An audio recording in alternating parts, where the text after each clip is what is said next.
On the night of July 5th, 1894, the most famous city in America burned to the ground in a single night. Not metaphorically, actual flames, actual collapsing domes, visible from miles away across Lake Michigan. 8 months earlier, 27 million people had walked through it.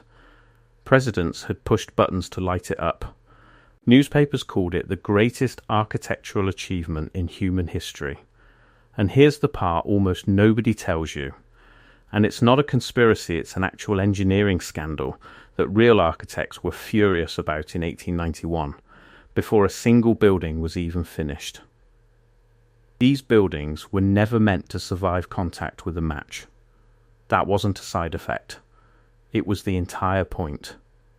Here's exactly what I'm going to show you in the next 27 minutes.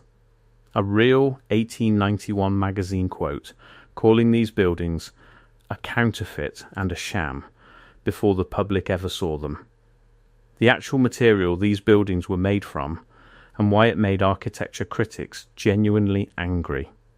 The real fire that killed 17 people while the fair was still running. And the actual July 1894 fire, the one that erased almost the entire city in a single night, the one most documentaries skip entirely. If you've seen a video claiming these buildings were secretly built decades earlier by a lost civilization, stick around because the true story is, I think, more interesting than that one, and every part of it is something you can verify yourself. The counterfeit, called out in advance, someone called it fake before it was even built in the summer of 1891, while the fairgrounds were still mostly mud and scaffolding. A writer for the Pittsburgh Dispatch published a profile of the upcoming Chicago Exposition that should be far more famous than it is. The writer had gotten an early look at the construction plans, and he was not impressed. He described the material being used for the building exteriors as something that would make the buildings look, from a distance, like they were built from solid brown or grey stone when they were, in fact, nothing of the sort. His exact words, in print in 1891, "It is a counterfeit and a sham. It derives its title to be used from the fact that it seems to be that which it is not." That's a newspaper calling out the greatest architectural project in American history as a fake 2 years before anyone bought a ticket. What staff actually was here's what the buildings were actually made of, and this part isn't speculation, it's documented in the engineering literature of the period itself. The material was called staff, a mixture of plaster of Paris, cement, glycerin, dextrin, and jute or hemp fibre, mixed wet and cast into moulds, then applied over a structural frame, typically wood and iron. It was a real French architectural innovation, already used at the 1889 Paris Exposition. It could be cast to look like carved stone, painted a uniform white, and produced at enormous scale for a fraction of the cost of actual masonry. J. K. Freytag, who served as assistant engineer for the exposition and later superintendent of the dairy building, wrote about this directly in the November 1891 issue of Engineering magazine. His article makes the case plainly. It was about cost. Real stone, at the scale this fair required, would have been financially impossible on this timeline. Staff was cheap, fast, mouldable, and critically, nobody involved in the engineering side was pretending otherwise. It's documented in a professional engineering journal under a real engineer's byline, months before the fair opened. This is the opposite of a cover-up. It's an engineer publicly explaining his own cost-saving decision in a trade magazine. So if everyone involved knew it was fake stone, and a newspaper had already called it out as a sham before construction finished, how did this become, 8 months later, one of the most beloved structures in American memory? And more importantly, what happens to a building made of plaster and jute fibre once you stop maintaining it? The fire while the fair was still running July 10th, 1893, the fire, nobody mentions this, is the part of the White City's story that gets left out of almost every video about it, including, notably, the viral ones built around invented demolition workers, because this part doesn't need any embellishment at all. On the afternoon of Monday, July 10th, 1893, while the fair was open, while visitors were walking the grounds, a fire broke out in the cold storage building. It spread with terrifying speed through the building's cooling tower. By the time it was over, 4 members of the Chicago Fire Department, 8 firefighters specifically hired by the exposition itself, and 3 civilians were dead. 17 people total. It remains, even now, one of the deadliest single incidents in Chicago Fire Department history. This happened in the middle of the fair's run. Visitors who had come to see electric lights and the world's first Ferris wheel watched a building burn and people die. This is not a hidden or suppressed fact. It was reported in newspapers at the time. It simply doesn't fit neatly into either the triumphant American ingenuity narrative or the conspiracy ancient civilization narrative, so it tends to disappear from both kinds of retelling. It's also the first, clearest piece of evidence for something that mattered enormously to how this story actually ends. These buildings, built fast and cheap from a combustible plaster and fibre composite, over wooden frames, were a serious fire risk from the moment they went up, months before the fair even opened to the wider public. Remember the fire I opened this video with, the one that erased the whole city in a single night? That wasn't the first fire at the White City. It wasn't even the worst one in terms of lives lost. But it was the one that finally finished the job the July 1893 fire had warned everyone was coming.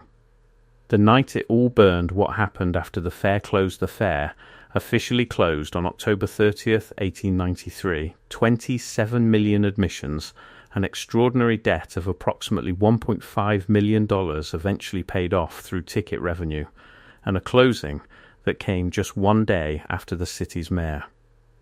Carter Harrison was assassinated, a tragedy that cast a shadow over the fair's final days that's worth remembering on its own. In the months that followed, the fairgrounds sat largely empty and increasingly neglected. There had been genuine proposals taken seriously enough to be documented to refinish some of the exteriors in real permanent marble and preserve the grounds as a lasting civic park. Those plans were abandoned. By the following summer, the buildings were unmaintained, full of empty exhibition halls, and according to multiple historical accounts, occupied in places by squatters and homeless residents of a city in the middle of an economic depression following the Panic of 1893. July 5th, 1894, on the night of July 5th, 1894. Fire broke out across multiple structures on the former fairgrounds. The exact origin is disputed in the historical record. Some accounts attribute it to squatters, others to arson connected to ongoing labour unrest in Chicago that same summer. The city still gripped by the aftermath of the Pullman strike. What's not disputed is the result. The fire spread with the speed you'd expect from a city built almost entirely of plaster, jute fibre and wooden framing. Multiple major exhibition halls burned in a single night. The fire was visible for miles. By morning, most of what remained of the White City was gone, not slowly dismantled, not carefully salvaged for parts, but consumed. This is, I'd argue, the genuinely cinematic ending this story has always had, sitting right there in the real historical record. You don't need an invented demolition worker finding a hidden 1867 cornerstone. You need the real fact. A city built specifically to be fast, cheap and temporary did exactly what fast, cheap. And temporary buildings do when nobody is maintaining them and a spark finds the wrong building on a dry summer night. Now here's where this story gets genuinely strange. Not conspiracy strange, but real strange. Because not everything burned. A handful of these supposedly temporary, supposedly flammable buildings are still standing today. And the reason why is its own small mystery, with a real documented answer. The buildings that survived, why the Fine Arts Building is still standing, the Palace of Fine Arts, is the one building from the entire 1893 fair still standing on its original site. Today, it's the Museum of Science and Industry. It survived for a specific, documented engineering reason. Organisers knew from the start that the artwork inside, including loaned pieces from international institutions, required fire-resistant construction that the standard staff and wood frame approach couldn't guarantee. The Palace of Fine Arts was built with genuine brick and stone elements specifically to protect the art inside from exactly the kind of fire risk the rest of the fairgrounds carried. In the 1930s, the building was substantially reconstructed in permanent limestone, preserving its original exterior design while finally giving it the genuinely solid construction its temporary 1893 version never had. That's not a mystery, it's in the museum's own publicly available institutional history. 3 other structures survive today, but not in Chicago. The main building was relocated to Poland Spring, Maine. The Dutch House moved to Brookline, Massachusetts. The Norway building stands today in Blue Mounds, Wisconsin. These were smaller national pavilions, built with more conventional permanent materials than the giant staff-clad exhibition halls, and they were dismantled, transported, and reassembled, a real, documented, and honestly pretty remarkable feat of 1890s relocation logistics in its own right. What this actually proves here is why this detail matters more than it might seem to at first. The buildings that survived are exactly the ones built differently, genuine masonry for the art building, conventional smaller scale construction for the relocated pavilions. The hundreds of buildings that didn't survive are exactly the ones built from staff over wood framing, the fast, cheap method JK. Freytag described in his own engineering magazine article in 1891. The pattern isn't a mystery, it's basic material science, confirmed by exactly which buildings burned and which didn't. Why the real story is the better one. I want to be straightforward with you about why I made this video, because there's a viral video going around right now telling a very different version of this story, one built around a demolition worker, secret letters discovered in a trunk, a hidden cornerstone, and a ground-penetrating radar study. I looked for all of it. The worker, the researcher who supposedly found his letters, the radar study published in a geophysics journal. None of it turns up anywhere outside videos repeating the same story. No primary source. No verifiable name.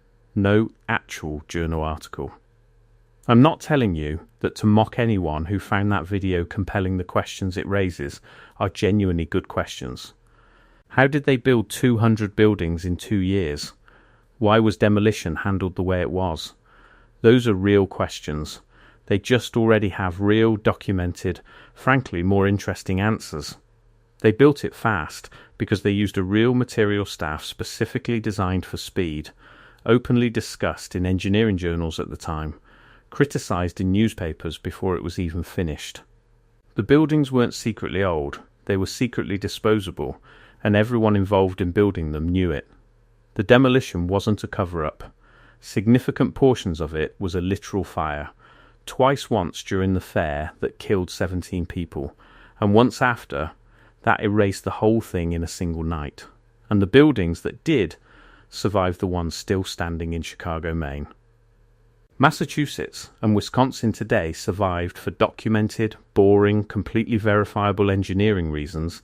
They were built differently, on purpose, by people whose names and job titles are a matter of public record. That's not a less interesting story than secret ancient civilizations. It's a story about how fast, cheap, and beautiful are very hard to combine with permanenter less than that. Frankly, every generation since 1893 has had to relearn the hard way. 27 million people walked through a city that was never meant to last. They knew it. Mostly, the newspapers told them in 1891. The engineers wrote about it openly. The fair's own organisers built one single building out of real stone specifically because they knew the rest wouldn't survive a serious fire. And then, right on schedule, it didn't. What's left isn't a hidden ancient city, waiting to be discovered by someone willing to ask the right questions. It's a museum in Chicago that survived because it was built honestly. 3 relocated houses scattered across 3 states, and a long list of newspaper clippings, engineering articles, and fire department records that have been sitting in public archives since 1893, available to anyone willing to actually go look. Sometimes the suppressed truth isn't suppressed at all. It's just less exciting than the story somebody made up instead and it was sitting in a library the entire time. If you've seen the other video about this, the one with the demolition worker, I'd genuinely like to know in the comments whether anything in this version surprised you. I'm not trying to dunk on anyone for finding that story compelling. I just think the real one deserves the same audience. If you want to verify any single claim in this video yourself, the Engineering Magazine Archive. The Chicago Fire Department's own historical records and the Museum of Science and Industry's institutional history are all public. I'd rather you check my work than just trust me. This has been the Vertical Archive.